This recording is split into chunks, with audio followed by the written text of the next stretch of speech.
Many today think the universe is only built by tiny bits of matter, and all that exists is different arrangements of these particles. All your hopes and dreams are nothing more than the products of tiny atoms bouncing around. The fundamental nature of the universe and everything within is material, and all we see and know is nothing more than the emergent features of these tiny particles. But despite this, physicists are finding a different picture of reality. The old notions of materialism are fading away. Our universe doesn't appear to be material after all, but something emergent from a more fundamental underlying reality. Space-time and matter do not appear to be the foundation of reality, but an emergent construct of a deeper reality, and a new consensus in physics is emerging. The future, at least of this development, will be that we start actually with information. So information is going to be our starting point. And space-time is not something that we start with. We forget about what space is and what time, and then somehow the information, by thinking about how much information is, what information is doing, then the space-time will, what we call, be emergent. It will come out of just a bunch of zeros and ones. So the idea is that the concept of space, of distance, all the spatial concepts we deal with in science are emerging from that deeper level. They're not fundamental in the world. They're derivative. In the hunt to rectify quantum mechanics with relativity, physicists discovered something known as the holographic principle, a theory which suggests the entire three-dimensional universe can be seen as two-dimensional information. In other words, the whole three-dimensional universe, the particles that make up reality, would emerge from underlying information in quantum field theory. People finally began to articulate this new principle, this holographic principle. And what it said is that all the things that were falling inside a black hole were somehow captured in a preserved image at the horizon itself. So if the information is not lost on the surface, the information is not lost inside because they are equivalent. All of the information about those objects, what they were like in their three-dimensional existence, was preserved or encoded on the surface of the black hole. And that's a little bit like a hologram. Well, that suggests that maybe that idea may apply more broadly to the universe as a whole. Maybe the three-dimensional objects, us, everything in the world around us, maybe all of the information in these objects is carried, is smeared around a distant two-dimensional surface that surrounds us, and we're just in some sense a holographic projection of that distant data. The holographic principle tells us something quite astonishing. It says that our ideas of volume, of the real world in a sense, might be a kind of illusion. The holographic principle only worked in theory at first, with no observable data to back it. But all that changed in 2017, when a peer-reviewed study published observable evidence for the holographic principle.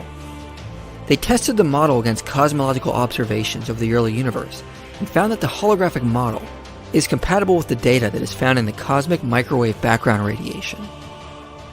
From looking at irregularities in the background radiation, their team found that simple equations of quantum field theory could explain almost all the cosmological observations, is marginally a better fit than the standard model, and could potentially explain apparent anomalies.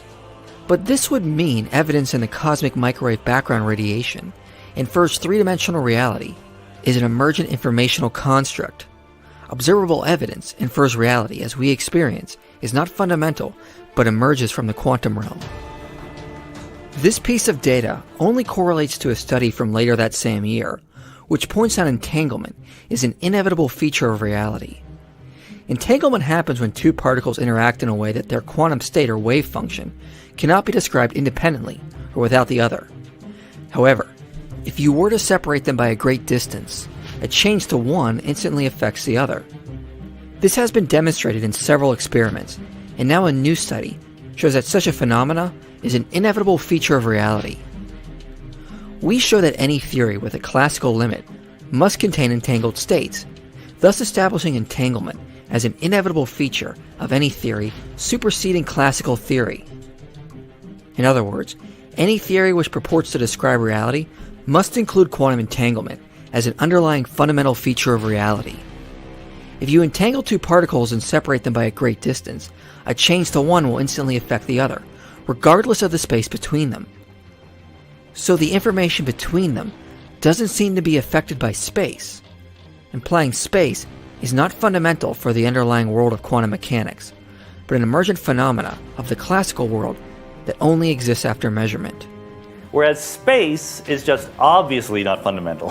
Space is something where when you go from classical mechanics to quantum mechanics, space more or less disappears. In classical mechanics, what do you have? Some particles moving through space with some velocity. In quantum mechanics, you have a wave function of all those particles. And that wave function, we tend to talk a language that the wave function is a function of all the particles and their locations in space, but we don't have to talk that language. We can use what is called the momentum space description. We can completely describe the particles by how fast they're moving instead of where they are in the universe. And for that matter, we don't need to use any description at all. We can just use these quantum mechanical states in their own right, with no reference to space whatsoever. Remember that in quantum mechanics, prior to measurement, particles have no defined properties or locations. In the absence of measurement, particles simply exist as a wave function of possible states they could take, and that includes the location of the particles. If particles have no defined locations prior to measurement, that would mean the information between entangled particles exists other than spatially. Spatial location only emerges after measurement. Thus, entanglement shows space is not fundamental, but emergent from quantum processes, correlating with the evidence from the holographic principle. The wave function of entangled particles is far more fundamental than the space between them. Therefore, the underlying information is more fundamental, and space is emergent. Space is just the illusion that particles are separated, not a fundamental feature of reality. Physicist Sean Carroll writes on his blog, Space Emerging from Quantum Mechanics, that the most likely way to explain the nature of gravity is to note space emerges from quantum mechanics, not that space is a fundamental property of the subatomic world. Physicist Hyeon-Seok Yang says emergent spacetime is the new fundamental paradigm for quantum gravity. This new paradigm suggests space is not fundamentally real, but emergent from the underlying quantum realm. Experimental data shows us matter and spacetime are emergent, while in contrast, another experiment shows the wave function is fundamental to reality. At the advent of quantum mechanics, many suggested the wave function was not actually a part of nature, but just a mathematical tool which represents our lack of knowledge about the system. Yet a recent experiment gave strong evidence the wave function should directly correspond to reality. So the wave function, a mathematical probability of possible states in Hilbert space, does correspond to the fundamental nature of reality. Space-time is nothing more than a construct emerging from the wave function in Hilbert space. Space-time is not fundamental. The space-time is, if you like, an effective emergent description from something else. The implications of this are quite astonishing, because the wave function is not a physical object extended through space, but a mathematical probability of where physical particles will appear in space. Sean Carroll explains, mathematically, wave functions are elements of a mathematical structure called Hilbert space. That means they are vectors. We can add quantum states together, the origin of superpositions in quantum mechanics, and calculate the angle or dot product between them. The word space in Hilbert space doesn't mean the good old three-dimensional space we walk through every day, or even the four-dimensional space-time of relativity. It's just math speak for a collection of things, in this case, possible quantum states of the universe. The underlying truth of the universe is a mathematical reality from which the classical world we experience emerges. What we think is objectively real is nothing more than an emergent construct of underlying mathematical informational processes. To further confirm this, Brian Whitworth looked at specific features of our universe and compared them to a virtual world. What he found was 11 key features of the universe are better explained with the idea of a virtual reality instead of an objective reality with fundamental space-time and matter. Features of our universe, like the maximum speed, the Big Bang, quantum transitions, and wave function collapse, all make more sense in a virtual world. In other words, the philosophical conclusion is our universe behaves more like a virtual world instead of an objective reality. This aligns with the scientific data we just discussed, which shows space-time and matter are emergent. On top of this, the work in theoretical physics is leading us towards the conclusion the rules of physics and gravity are emergent from the underlying spaceless, timeless quantum realm. All the evidence infers that physical reality is not fundamental, but emergent from underlying information. But there is a much deeper implication here. The wave function explains the emergence of spacetime, but the same underlying mathematics has been seen to parallel conscious thought processes. Quantum superpositions do have a vague similarity to how we think and mentally operate. For example, we often hold conflicting positions simultaneously before making a final decision, like how the wave function is in a superposition of multiple states before final collapse to one definite outcome. We can bounce around between different ideas in our head, similarly to quantum tunneling. This similarity might be more interesting than we realize. In 2009, physicist Diederik Ertz took this one step further and published a paper noting that our cognitive processes can be readily modeled using the mathematical formalism of quantum mechanics. In other words, our inner mental world of thoughts, qualia, and emotions can be modeled in terms of Hilbert space and quantum processes, the same processes that give rise to space-time and matter. Many suggest this is just a coincidence, but there have been hints that it goes beyond this. Within the past few years, a number of papers have been published supporting quantum mind theory. Information processing has been reported to exist inside microtubules, and another study has shown that tubulin protein molecules self-assemble via quantum tunneling. We even have evidence to suggest that quantum vibrations are coming from microtubules.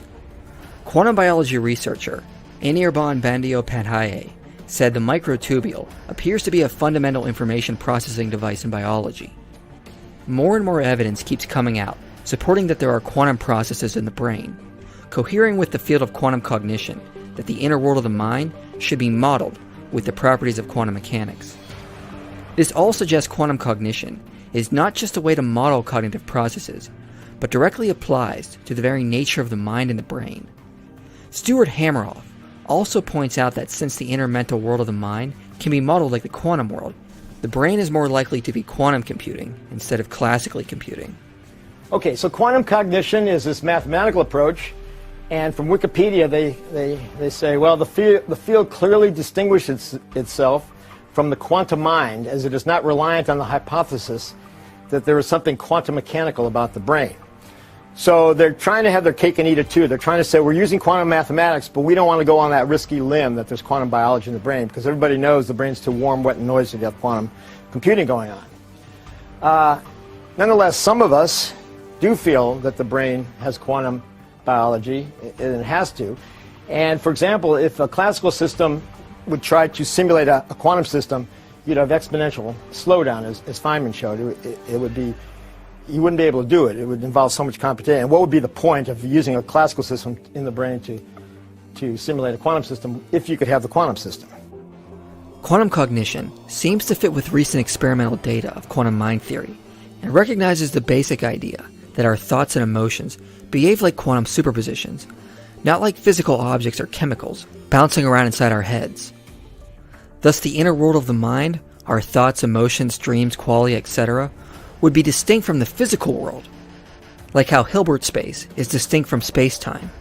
In other words, there is a parallel distinction with the spaceless, non-physical reality of Hilbert space, from which space-time emerges, to how the spaceless, non-physical reality of our minds, our thoughts, emotions, dreams, is distinct from the external physical world. This is a common understanding with regards to the mind-matter distinction in philosophy of mind. No one can demonstrate how a mental phenomena would emerge from a physical substance. A feeling of pain can never be equated to an electrical signal. The mental experience of color cannot be equated to electromagnetic waves which hit receptors in our eyes. There is merely a correlation between the two, but one cannot explain how qualia could ever possibly emerge from this. As John Searle says, how does a mental reality, a world of consciousness, intentionality, and other mental phenomena fit into a world consisting entirely of physical particles and fields of force? Colin McGinn says, "The problem with materialism is that it tries to construct the mind out of properties that refuse to add up to mentality."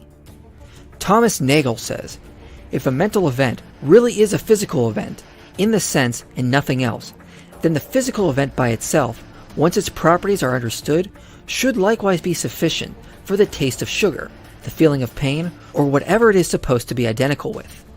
But it doesn't seem to be. It seems conceivable for any physical event there should be a physical event without any experience at all.